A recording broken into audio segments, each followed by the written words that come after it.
je la trouve par moments affligeante. Qu'à la une d'un grand journal hebdomadaire, on voit en gros titre la gratuité du permis de conduire, par exemple, à 2 semaines de l'élection présidentielle, ou que l'on passe plusieurs jours à débattre des rituels d'abattage des animaux, c'est quand même affligeant. Ce sont les frivolités qui l'emportent.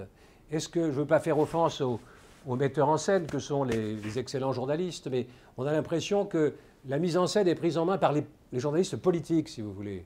De temps en temps, on voit un spécialiste de l'économie montrer le bout de son nez, mais on est là dans la frivolité et on n'est pas sur l'essentiel. Et donc, il faudrait que l'opinion publique s'en émeuve et fasse pression et sur ces médias et sur ces hommes politiques. Mais je vous rappelle que la souveraineté est populaire et que le vrai pouvoir est entre vos mains, vous qui serez appelés à voter dans les jours qui viennent.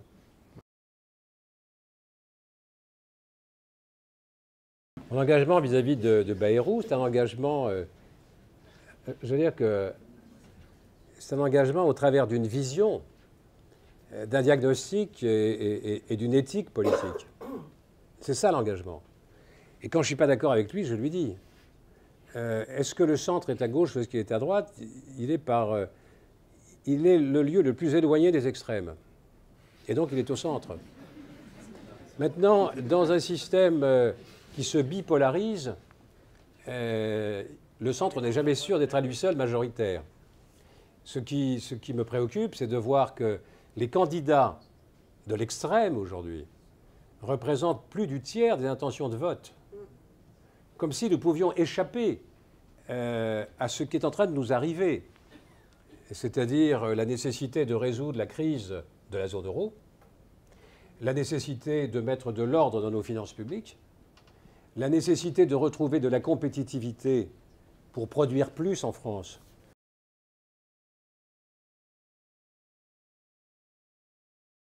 Je suis pour l'indépendance du centre, mais pas pour l'isolement. Être en politique, c'est pas être responsable d'une académie politique, c'est pas être commentateur de la vie politique, c'est s'impliquer et s'engager. Bon. Donc je pense que cette fois-ci, ça se passera bien, puisqu'il sera élu. Il sera élu, puisque au deuxième tour, il est sûr de l'emporter, quel que soit son adversaire. Le seul petit problème qu'il faut encore régler, c'est le premier tour. Bon. Mais il nous reste, on a un peu de temps, il nous reste une bonne semaine pour faire bouger les curseurs. Bon. Mais en 2007, il avait été le seul à mettre en évidence la tartufferie que constitue le déficit public et l'endettement public. Je suis à ses côtés parce qu'il reste dans une démarche d'indépendance. Je suis à ses côtés parce qu'il garde comme priorité l'équilibre des comptes publics. Et il tient un discours de vérité. Autrement dit, il rompt avec les conventions de déni de réalité et de théâtralisation politique, où seul compte la communication, l'annonce. Donc je soutiens Bayrou pour ce motif-là. Il a posé également comme priorité le produire en France. Alors on pourrait dire que ce n'est pas très européen, ça. Eh bien si, c'est très européen. Parce que d'abord, quand vous avez 70 milliards de déficit commercial, ça veut dire que votre communauté nationale, elle consomme 70 milliards de plus qu'elle ne produit. Et que ça ne peut pas durer longtemps. Et qu'on ne peut pas accepter indéfiniment, pour flatter le consommateur, de tordre le cou des producteurs. Et on a eu tort, il y a quelques décennies, de prendre les options que nous avons prises, pensant qu'on pouvait laisser partir l'électronique grand public, la chaussure, le textile, les jouets, l'horlogerie, parce qu'on avait les hautes technologies. Quand vous allez à Bangalore ou ailleurs, en Chine ou en Asie, vous trouvez également des ingénieurs aussi nombreux que les nôtres et qui sont parfaitement aptes à assumer les hautes technologies. Donc une société a besoin d'une diversité d'activités. Et ce qu'il faut, c'est qu'on ait envie d'entreprendre. Or, on a un vrai problème de ce point de vue-là. À nous de changer, de faire évoluer les mentalités et de créer des conditions qui font que si on entreprend, on ne va pas être immédiatement suspect, on ne va pas avoir immédiatement arrivé des contrôleurs, des obligations formelles qui vous freinent dans votre action. Il faut qu'il y ait une vraie osmose entre la recherche, entre l'enseignement supérieur, entre les entreprises, que l'on privilégie l'alternance et qu'on en sorte une bonne fois. Donc il a raison et je dis que c'est très européen parce que l'Europe ne survivra pas au déséquilibre interne actuel. On ne peut pas continuer à avoir des États qui font des excédents et d'autres qui creusent leur déficit. Donc je suis à fond derrière lui pour le produire en France. Et je dis que c'est très européen qu'il en soit ainsi. Parce qu'on est dans un monde qui est devenu assez curieux. On a des États, alors on a les pays européens qui se sont mis à des niveaux de consommation élevés.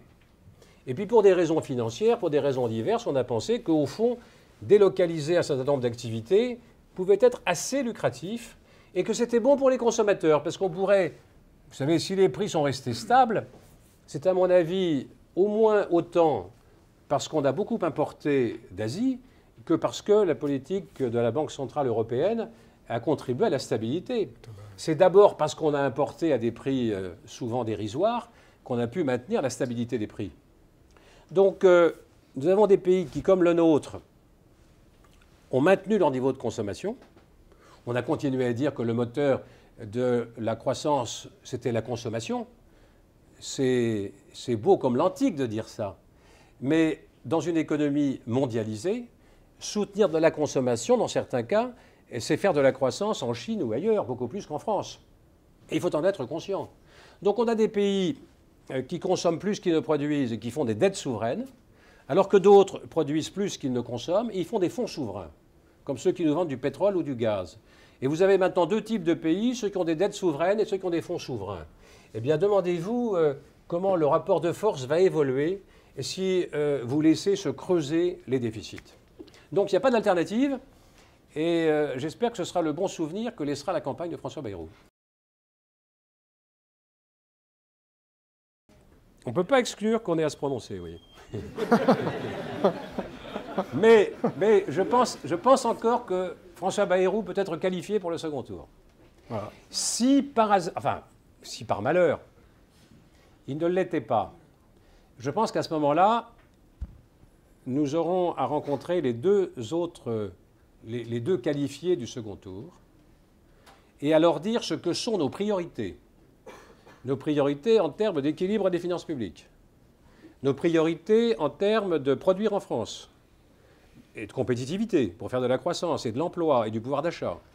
Nos priorités en termes de gouvernance européenne et de la zone euro.